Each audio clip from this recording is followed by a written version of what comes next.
hate the noise that thing makes.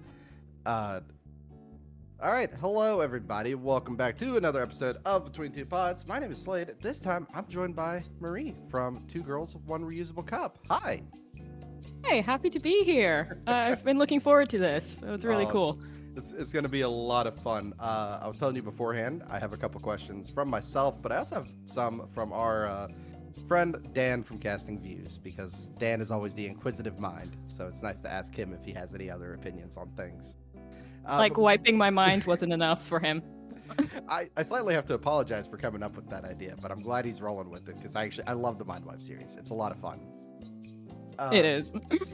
But before we get started, would you like to tell everybody a bit about your show, who you are, and where they can find you? Yeah, sure. I always do a terrible job at this, so let's see. I have a podcast called Two Girls, One Reusable Cup. I am the co-host and head researcher of that show. It is a podcast all about living a low-waste lifestyle in your 20s. So what we do every week, we pick a topic that me and my co-host are interested in and basically explore it and discuss it. So we've done smartphones, we've done quite a few fashion episodes because that is my background. I'm a fashion designer in the real world. We've done palm oil, and it's just a discussion amongst friends trying to do the best for people and planet. Absolutely. Make sure y'all check her out after we get done with some grueling questions. My first one is the name of the podcast. I knew this one was coming. Obviously, we all know it's referencing Two Girls, One Cup, but is that the whole point of it? Don't know. I never heard of that before. Does that name exist somewhere else? No. The name of the podcast is the brainchild of my co-host Beth, and basically how it came about that we came up with the idea around 2022, and everyone knows 2022. Well, no, 2020. Well, was it? No, it was 2021. Everyone knows that was a pretty shit year, and me and Beth were just having a chat, and I was having a pretty terrible time at the time, and Beth just tried to literally cheer me up. And as a joke said, "Oh yeah, you and I send so much voice messages with each other. We should start a podcast, Two Girls, One Reusable Cup."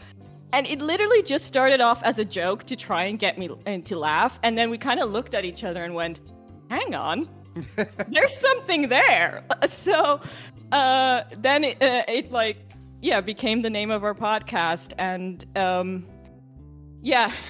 we might have a bit of competition with the name, but just a tiny bit,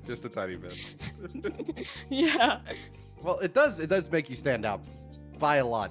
You know, it's one of those names that when you look at it, you kind of do a double take.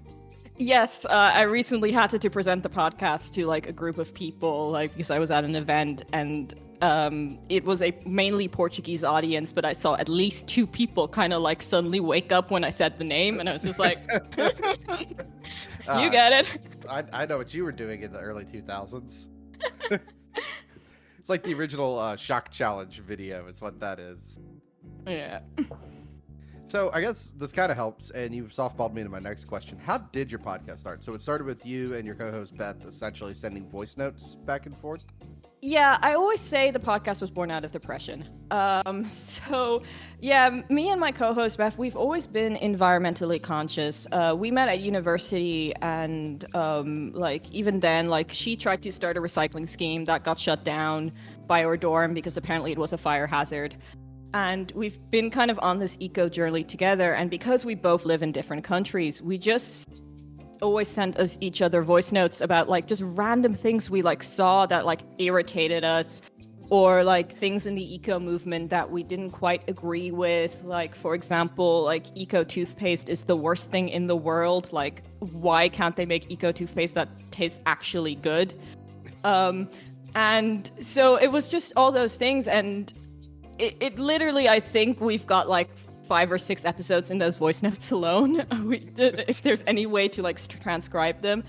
And yeah, it was just because I like to go down rabbit holes. I spend hours just reading articles, so I was already like by default the researcher of the group, and Beth would always come up to me and say, hey, what do you think about this topic? And I'm like, actually, there's this article that like details this and this and this, and we thought maybe some other people might be interested in this stuff. Right. I mean, that's true, though, because you never know, because if you and somebody else are talking about it, somewhere in the world has to be at least two other people having the same discussion. Yeah, exactly. We thought we can't be alone in this stuff. Like, some people have felt this about the eco movement before as well, or some people, like, eco anxiety is also a very common thing. So, like, this is not like an individual experience, so... Right, so basically creating somewhere for people to have these conversations and actually have a good discussion on it. Exactly. We call ourselves the Sustainable Support Group, which was kind of like the idea. It's just because there's like so much misinformation in the world. Like greenwashing is just such a common thing. Like you don't know like it's a minefield. Like you never know if you're making the right decision or not. No. It's the best you can do is like an educated guess, because you don't know if it's a correct decision or not, because something that we knew 10 years ago could be completely wrong today. So exactly. Yeah, it's just a good educated guess. You kind of soft. Did you see my questions beforehand? Because no. Sorry, really well. I just talk. I talk a lot. I'm sorry. It's fine. I actually had a question for you, because I know that your background is in sustainable fashion. And I feel like I'm going to get a long tangent here, but how do you feel about things like fashion shows? Because I was thinking about the Met Gala just took place. Oh, yeah. I mean, I could go in with the Met Gala, but in general, the fashion shows, it's so weird how like my like perspective has shifted over the years, because I wanted to be in fashion for like the longest that I can remember. Like it was always my goal, and fashion shows is like the epitome you work to like it's your dream to be in a fashion show. And I also used to attend like a lot of like extremely low budget fashion shows when I was like applying to go to university. And now I just see it and I'm like, oh, it's just spectacle. It's pointless. I think we should move on from it. I'm a fashion designer, but we don't need these clothes. We don't. Like, the world has enough clothes. It's just like unwearable stuff. And I used to say, oh, it's art, it's interpretation, but it's just like gonna sit in a closet forever, or like best be in a museum, or one celebrity will wear it one time on one red carpet. So yeah, my thoughts on fashion shows have completely changed, and I just see it now, and I just get like so angry every time I see a fashion show, which is so different when I was like a teenager, because I would get inspired, but now my entire perspective has changed. Well, that's good, because my follow-up on that is, how would you change it? How would I change fashion shows? How would you do it? You have the floor. You're in charge now. How do we change them? I mean, I think I would like stop them all together. I mean, it is a platform. Like a lot of people watch them.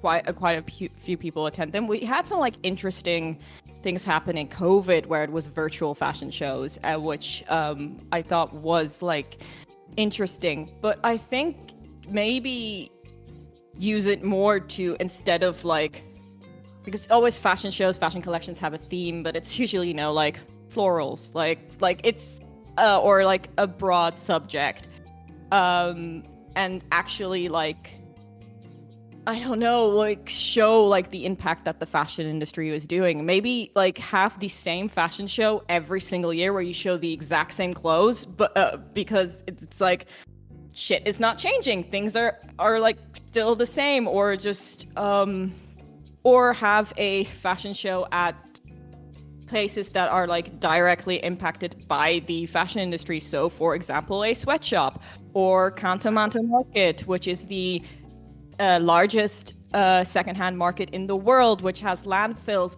flooded with clothes from us that we just ship over to Ghana, and they have to deal with that, and there's that problem. And you could like do like a very impactful fashion show there where you're just walking through those like markets because they're just covered in piles and piles of clothes.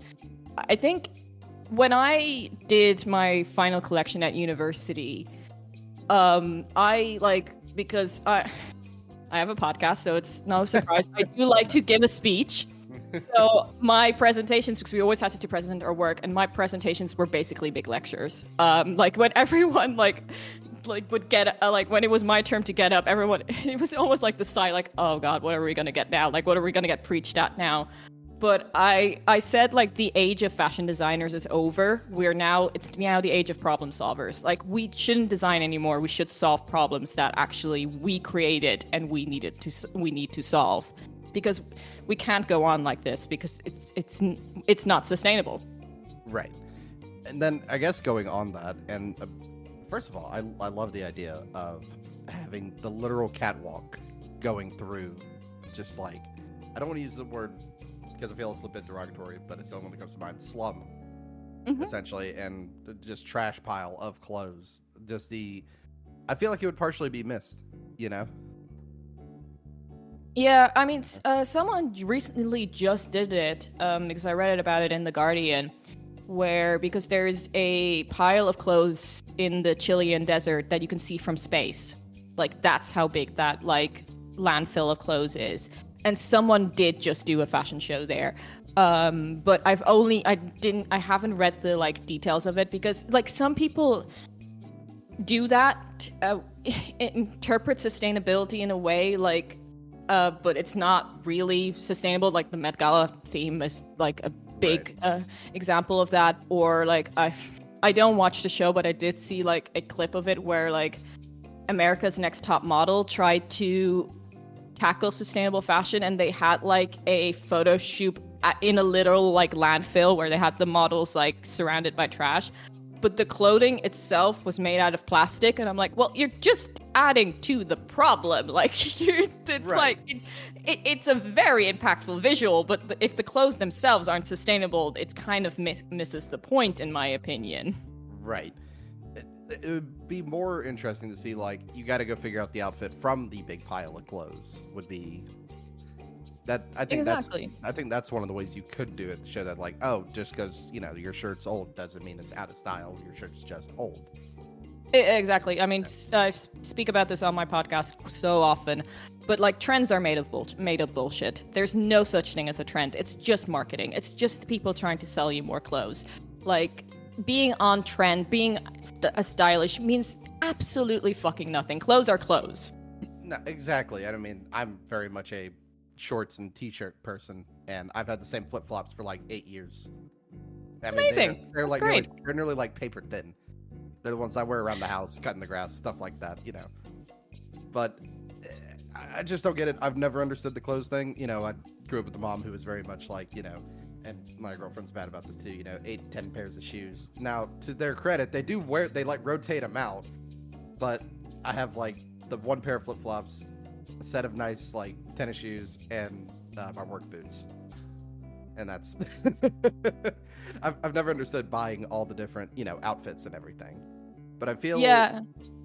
And I want to know if you think this too, because do you think that, obviously, you have things like fashion shows, but let's talk about things like television, where stuff like that influences it. And one of the first things that comes to mind is the show, did you ever watch The Nanny? No, I didn't. Okay, so they put her in a different outfit in every single episode. She was supposed to be stylish and trendy, but do you think maybe things like that set like a subconscious like plan? Oh, definitely. And I think there's even like a term for it. I think it's like called the Sex and the City effect. Okay. Because that's another show like where the characters never wear outfit repeats. Like the entire run of that show, every single one of the main characters always wore different clothes. And I think it even is the same for Friends. I don't think I ever saw like a single outfit repeat throughout that as well. And it honestly drives me crazy, because it's not just like sending a bad message. It's not realistic, especially if it's a show about everyday life. Like we all repeat outfits. I mean, we should repeat outfits. I mean, there has been like a stigma behind that as well. So I think it is really important to like send, because even like subconsciously we pick up on these things. Like it's it, even if, because like the human brain is amazing, we always register on a few things, and it's so yeah, those shows like that, yeah, it's that's why I think we say this on our podcast as well. We need to take inspiration from cartoon characters who just wear the same thing every single day, because and that's not realistic either. But it's still like we need to normalize outfit repetition, because it's the reality. Like, people cannot afford to buy brand new clothes every single day. I mean, but because of fast fashion, they kind of can, but they shouldn't.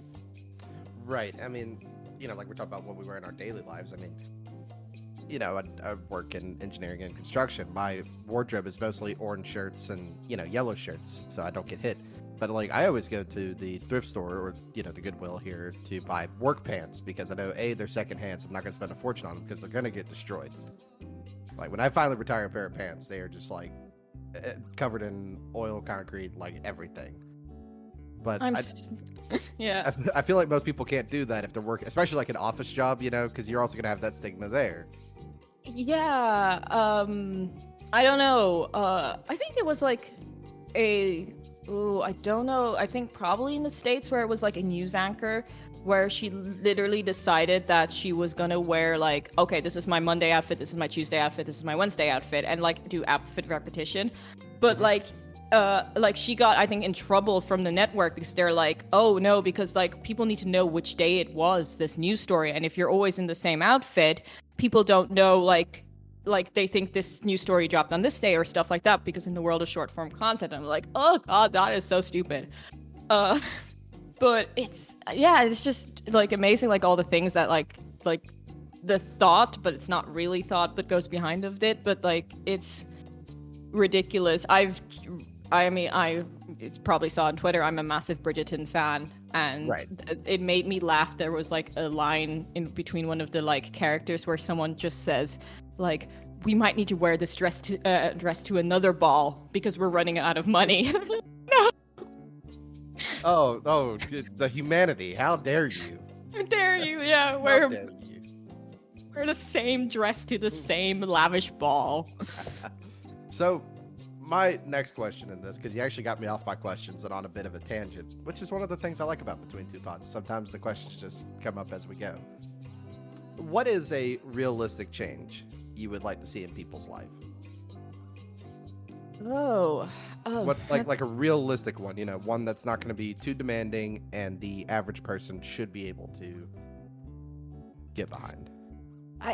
In my opinion, it is stop buying fast fashion, and because maybe it's because that is, of course, the subject that is closer to me. But I guarantee you have enough clothes, and like I used to be part of this nonprofit organization called Slow Fashion Movement, where they did like a challenge where you give up buying clothes for 30 days, which was already strange to me, because like I buy new stuff at least like maybe once or twice a year, but like, right, because they found like people bought new clothes like on a weekly basis, and it's so strange. But because it's become so affordable to people, I think that's the one thing you can do, because like when it comes to fashion, the most sustainable item of clothing is the one already in your wardrobe.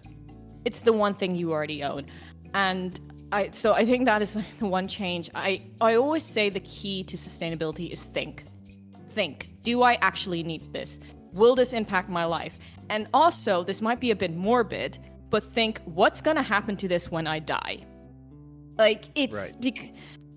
It sounds strange, but it's just like there's even, I think, a term for this, because the Scandinavians, they're so efficient. They have like a term, I think it's called death cleaning or something. But like, imagine you've passed away and people are cleaning out your stuff and they're like surrounded by stuff. Like, what are they gonna do with this? I mean, it is quite morbid, but you have to, like, we say this on the podcast, think about the bigger picture and like think like, shit, where's all this stuff gonna go? So right. I do think like but buying fast fashion, like stop buying fast fashion, or just like in general, or even like because people can get like addicted to the thrift store as well. Like if you do not need it, do not buy it. Yeah. Sometimes I just like to go for a walk in the thrift store and see the wacky things I can, no purchase in mind or anything. Just go look. I'm so jealous of the thrift stores you have in America. I see them like on social media, and I'm like, oh, I wish we had that. Especially with furniture, because I'm currently furnishing my apartment, and I just want secondhand clothes and secondhand furniture. And there's no such thing as like a big secondhand furniture store here in Portugal. And like I see it in America, and I'm like, I'm so jealous. I'm like, I could use that dresser. This was the other question, you're talking about, and it is morbid. When you die, what does somebody do with all your stuff? Are estate sales not a thing? So, do you know what that might be an American thing. So, like, somebody will pass away, and then the family's like you're talking about, this is way too much stuff. So they'll have somebody come in, and they'll just basically have a big garage boot sale, but through the whole house, and they'll just go and sticker and price tag everything. No, I don't think so. I've never seen one. And like secondhand, like buying secondhand in general is like, especially like growing up in Ireland, that was like such, I want to say taboo. Like I'm half German, so in Germany it's very common. Like we have something similar where it's like a curb sale where like people put all their stuff on the curb, and I don't even think they even sell it. That people just pick it up randomly and like walk off with it. And there's like a set date in Germany where people do this. Right. And like I still remember my mom asking some of like our Irish friends about it. It's like, oh, when does this happen? They kind of looked at us like so strange. Like, wait, what? Like, so no, that's like, yeah, which is also interesting. Like how like secondhand culture like is different in each country.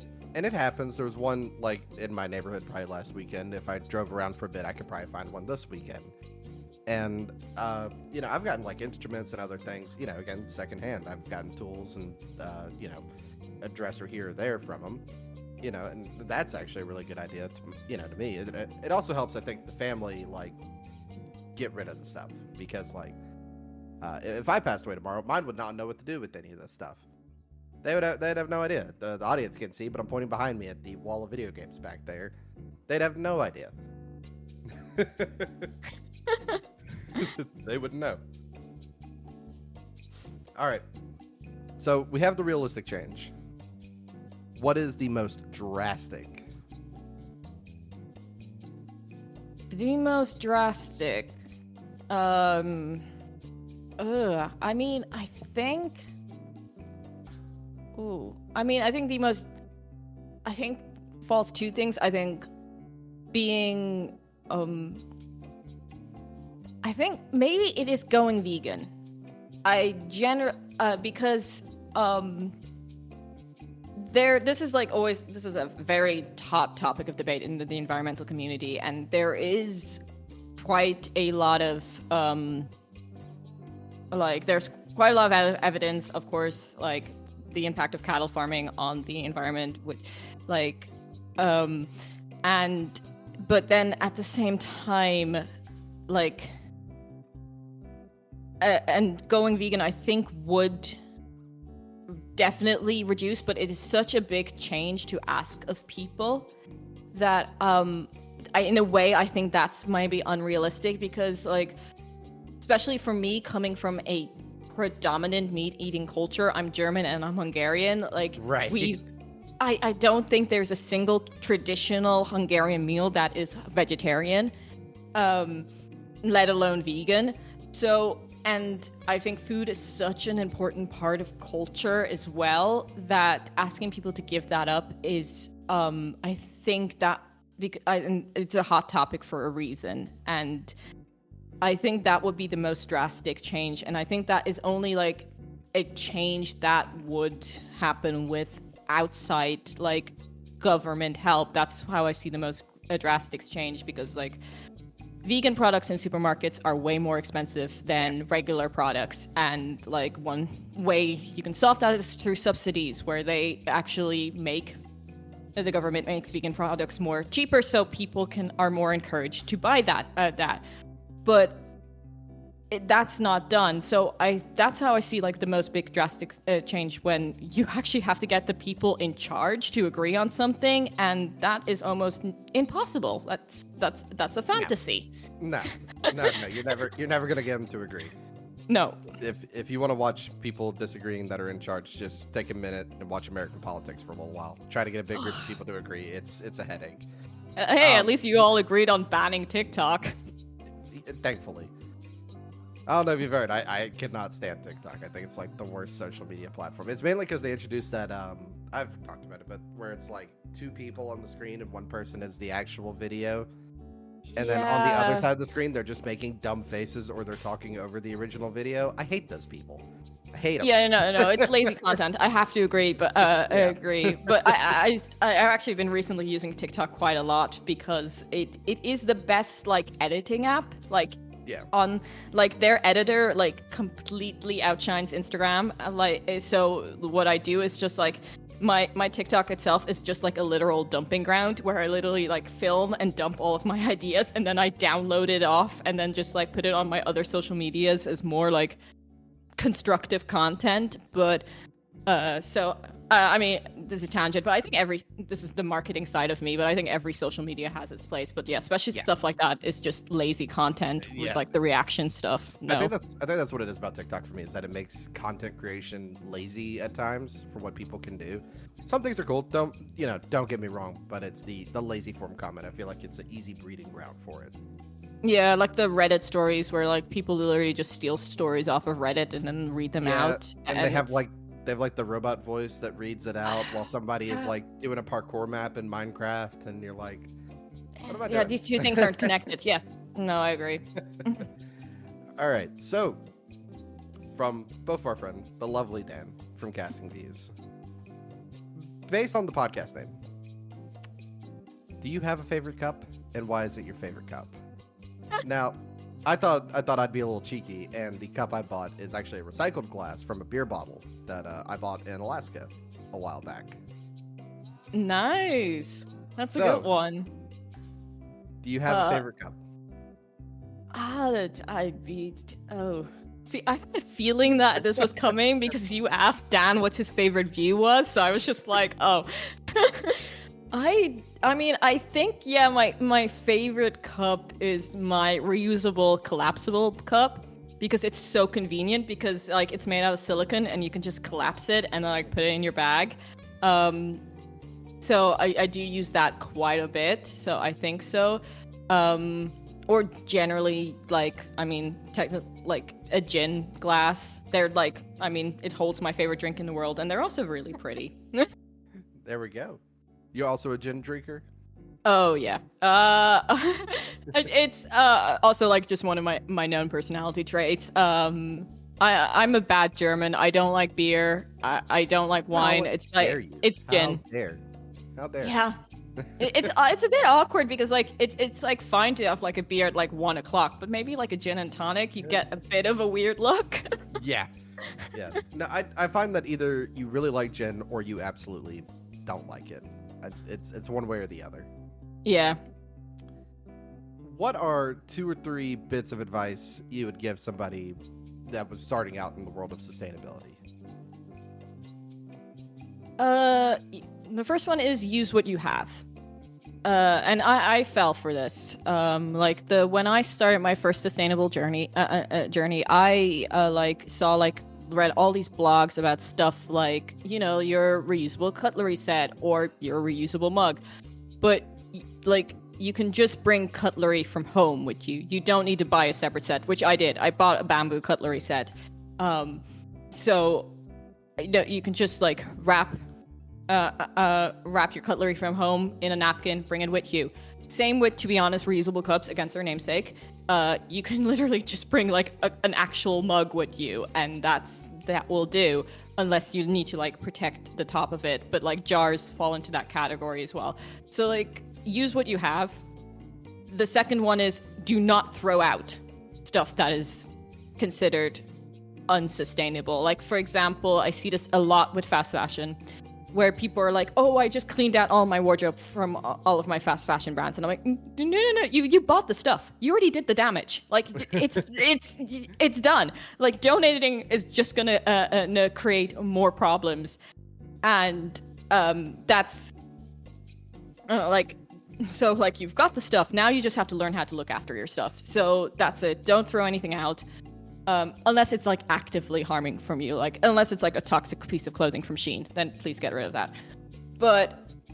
And then I think my third advice is don't be afraid to make mistakes. I've made so many mistakes. And I've also, like, fallen victim to greenwashing so many times. Like, for example, like, when I decided to be more sustainable, I decided to buy myself a bamboo cutlery set off of Amazon. Like, that was the most unsustainable decision I could have done in the moment. And now looking back to it, I'm like, oh my god, that was stupid, but I didn't know better. So don't be afraid to make mistakes and learn from those mistakes, because, like, it happens. Like, the world is just it's a minefield. It's so confusing, and like what many people don't know is, like, the terms like sustainable, green, eco-friendly, they're not regulated. No, like, they're buzzwords. They're buzzwords. They're buzzwords, exactly. People can slap them on a packaging and then that's it. And that's it. But they don't mean anything. But people think they mean something. So it's so easy to fall victim to greenwashing. Absolutely. And you can obviously tell this question comes from Dan. What makes Mass Effect the greatest game ever made? And why is Garrus your favorite character? Just how like these episodes are gonna land. There's gonna be like 1 month of me online just talking about Mass Effect, because, like, I spoke about it on Dan's podcast. I now recently did a guest spot on We Needed Roads, and Mass Effect had come up as well, and now we've got Mass Effect month coming up. So Mass Effect, what I love about Mass Effect is the story. I am someone who loves a good story, and I think Mass Effect delivers on that on so many levels. With the characters, the lore, it's just so many different layers, especially in 2, which is my favorite game, where you just find so many different revelations.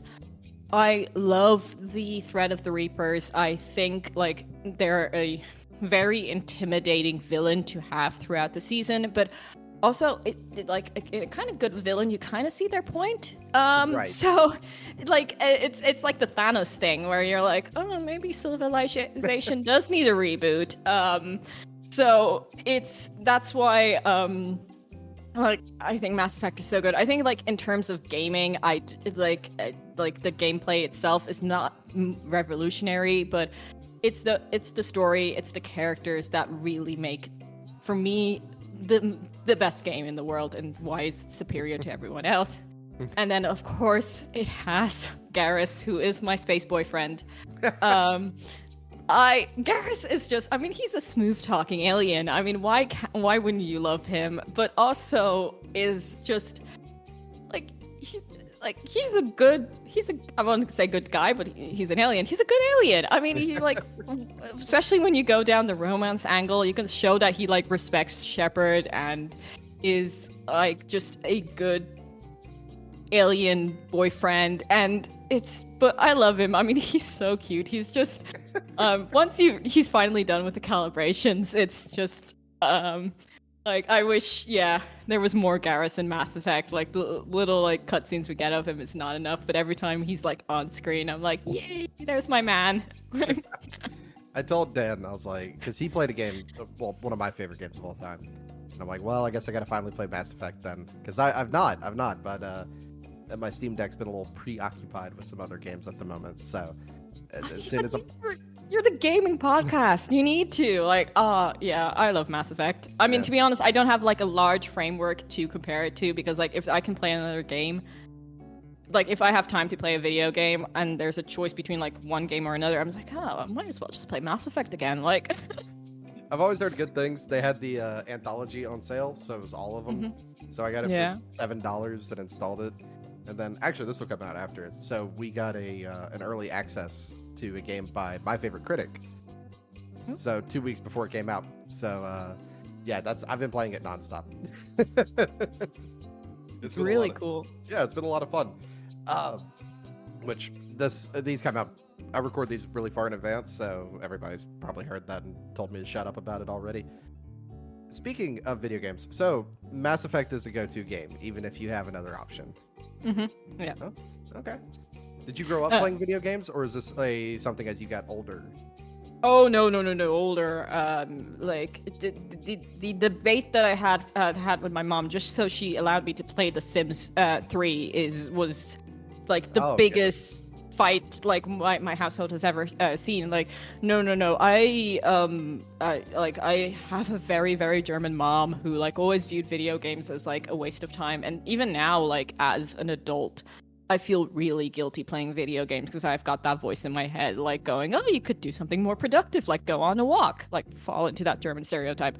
But it's true. No, I definitely did not play video games growing up. I mean, like the most it got was The Sims 1 and 3. I never played 2, and Club Penguin, and RuneScape. I did play RuneScape. Oh, and World of Warcraft. I did really love World of Warcraft. It's for me because I've got an older brother. It was basically whatever my brother played, I wanted to play as well. And the only one that I wasn't allowed to play was Grand Theft Auto. So, a lot of these games here I've had since I was a kid because I early on learned that reselling games is not a great thing to do because you'd never make your money back. So these I've had up here on the shelf since I lived with my parents, and that was like 11 years ago now. And yeah, but it's funny that you mentioned that, like a German mom not wanting you to do it, because my family's hosted several German exchange students, and I lived in Münster for a bit. Oh, lovely. as a return exchange, and see, we always played Warcraft 3, the RTS together, was like the go-to game, or Counter-Strike was the other one, a little first person. And I remember being very awkward because at the time Call of Duty was on the rage, and it was they were all World War II ones when we had our exchange students. So those all had to go away. Those were the games I was not allowed to play, was any World War II games, because we didn't want to be insensitive to our German yeah, to the German kids we were hosting. Yeah, we didn't want to be insensitive, but then we found out that they didn't really give a shit, and yeah, many have laid hours playing Call of Duty World at War Nazi Zombies with them. So yeah. But I think it's just maybe my mom. I mean, I grew up in a world without games. I mean, anything like to do with technology was a massive fight. Like getting my first laptop was also a negotiation. Like right. I had to I finally got it to my 14th birthday. No, 13th birthday, where I was just like, okay, I'm a teenager now. I deserve my own laptop. I need it for work, for school stuff. But yeah, once again, a long negotiation. I think maybe that's why I'm so good at debate. Got years and years of practice. That's what you got to add to your CV, right? Been negotiating, date of birth, Yeah. So, Marie, I hate to tell you, we're out of questions. Oh. You've survived Between Two Pods, but this is the fun part of Between Two Pods, where the AMA gets flipped. Is there anything you would like to ask me before we get out of here? Oh. Interesting. I got to put you on the spot twice. That's why I like the flip at the end. I don't know. If there was one game that you could erase from history, what would it be? Resident Evil 4. Oh, really? How come? I hate that game so much. It was the third game we played for the podcast. So way down in the discovery. We've nearly reviewed 100 games at this point. And I hated every moment of it. I just think that people say the writing is camp in it, and I think camp writing is an excuse for lazy writing. Interesting. The story is dumb and stupid. I don't like any of the characters. Yeah, not a fan. Yeah. Yeah. Fair enough. That would be it. I'm a narrative person at heart. I love narrative games. If you go back there, the majority of them are single-player games. It's my favorite thing. Which is why you should play Mass Effect.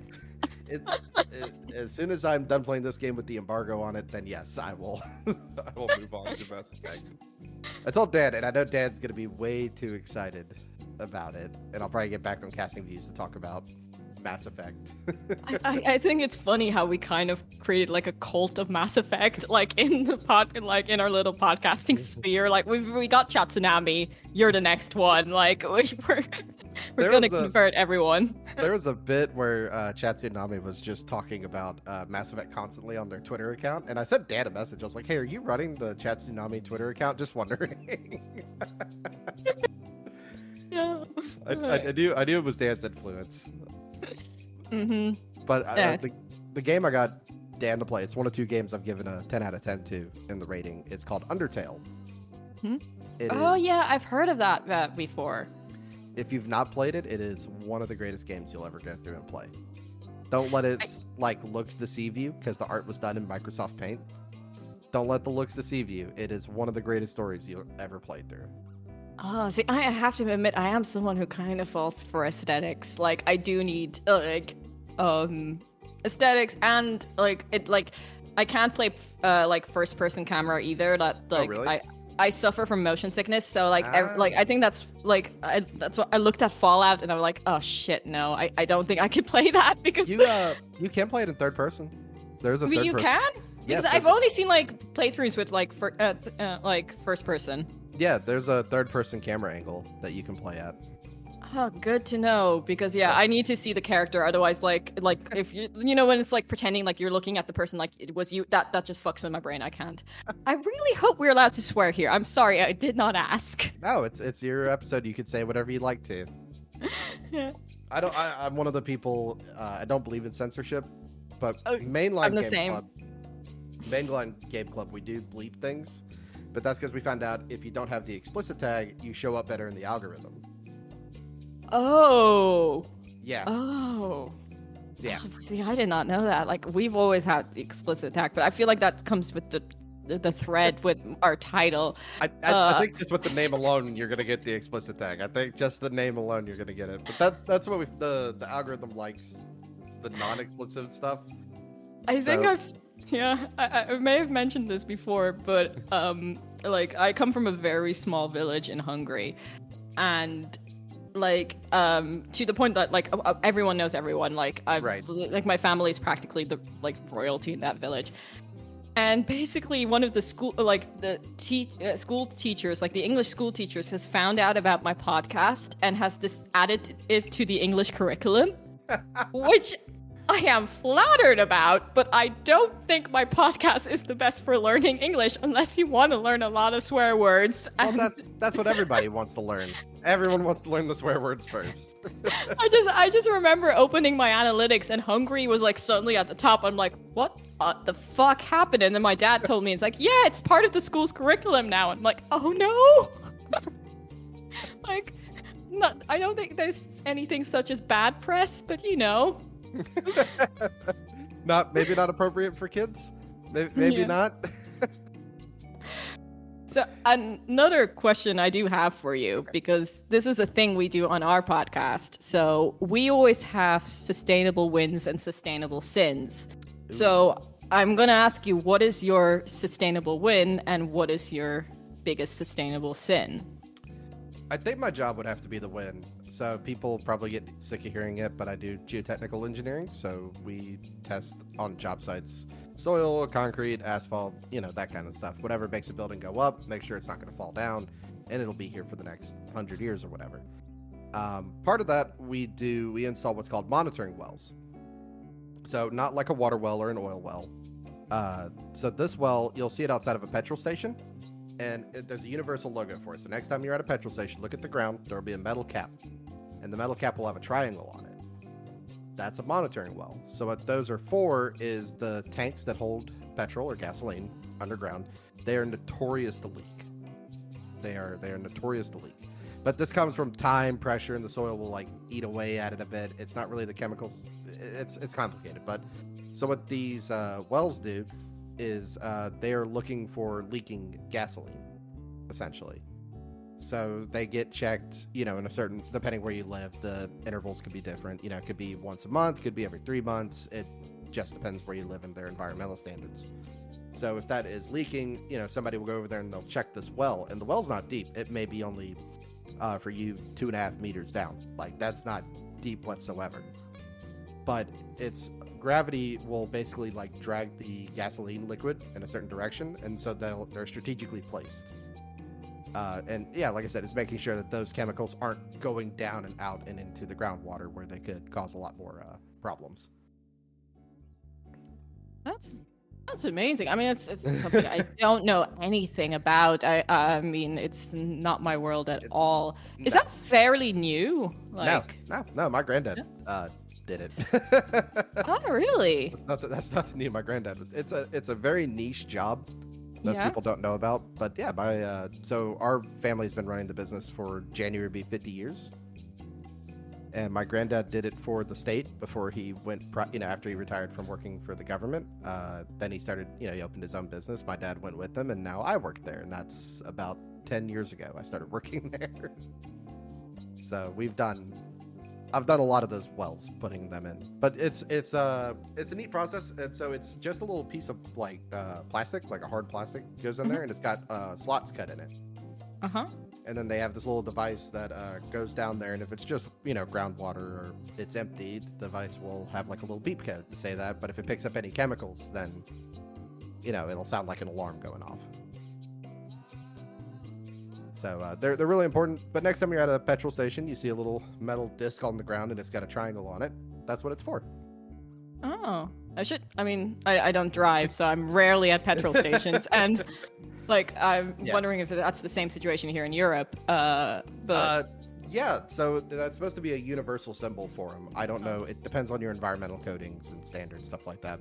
But the universals, because the people we buy our well covers for, they sell them in Europe. They sell them here. They sell them in Australia, Canada, so it is a universal standard for them.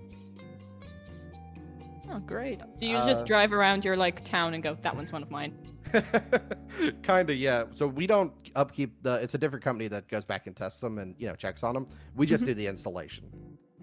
So, and part of that installation is making sure that all of our equipment is clean, before I'm sending it into the ground to put this here, because I wouldn't want, a little bit of lubricant or degreaser to be at the bottom of it, give it a false reading. So it's a little time consuming, but it's for a good purpose. No, that's amazing. Yeah, we do the same thing for farming, soil and wetlands to make sure that they're preserved. We'll go out there and just take some samples of the material in the ground, see how things are doing. So, in other words, making sure the farmer has the right nutrients in the ground for what they're trying to do. Is it good for the cattle? Is it good for the crops? We're checking for that kind of thing. And then for wetlands, we're just making sure nobody's dumping whatever they're dumping. Making sure we're not picking up that kind of stuff.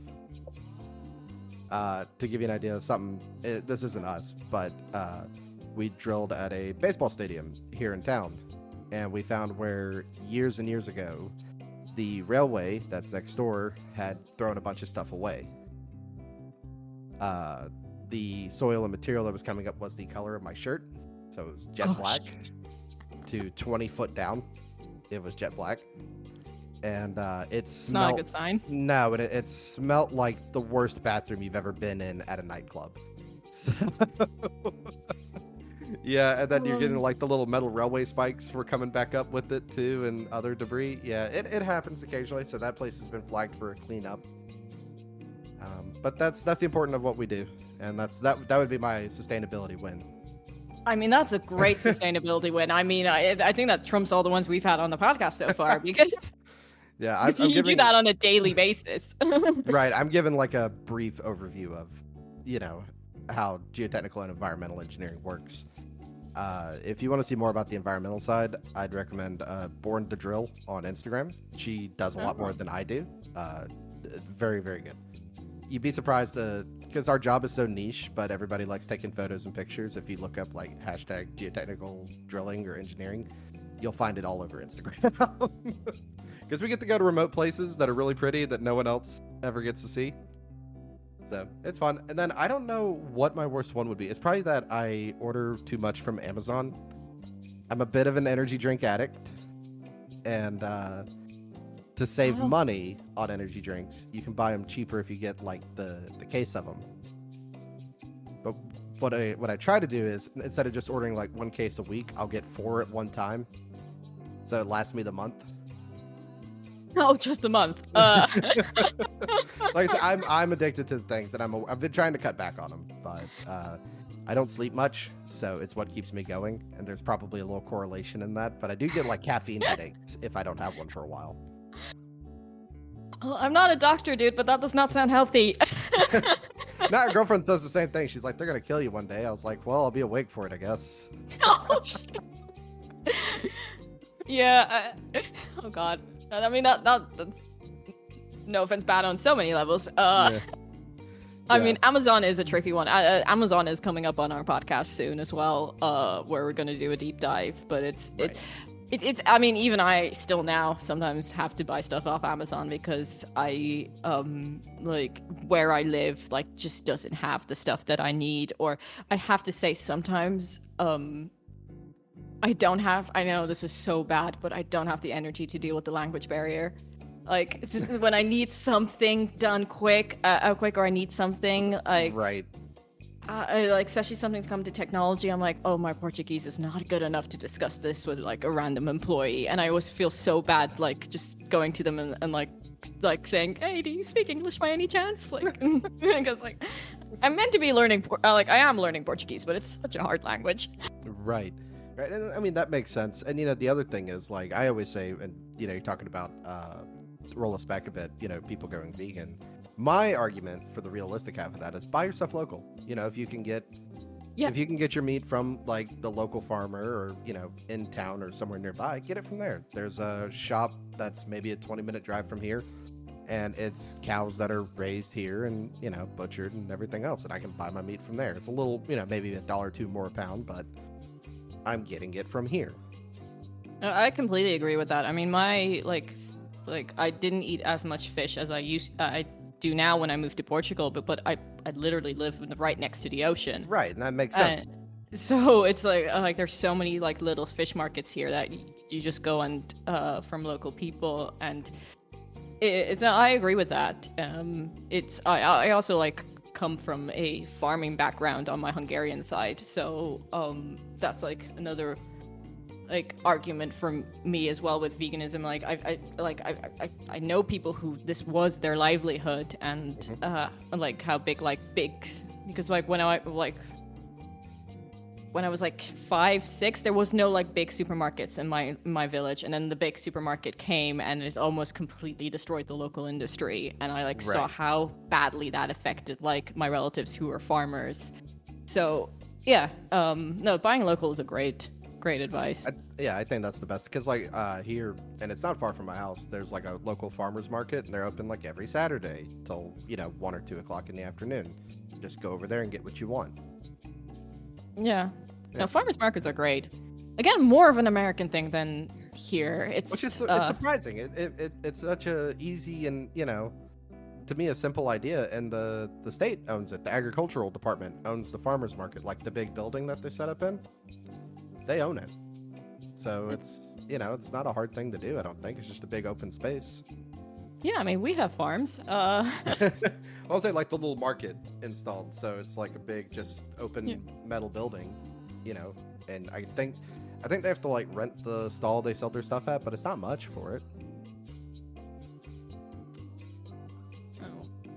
Well, if you do not have any other questions for me, we will go ahead and get out of here. But before we do that, one more time, where can everybody find you on the internet?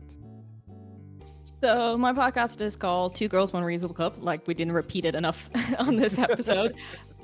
You can stream the podcast on all major podcasting streaming platforms. So we're on Spotify, Apple Podcasts. I believe Google Podcasts no longer exists. I don't know what's happening there. But also on random podcasting sites. I'm sometimes surprised to find our podcast on there.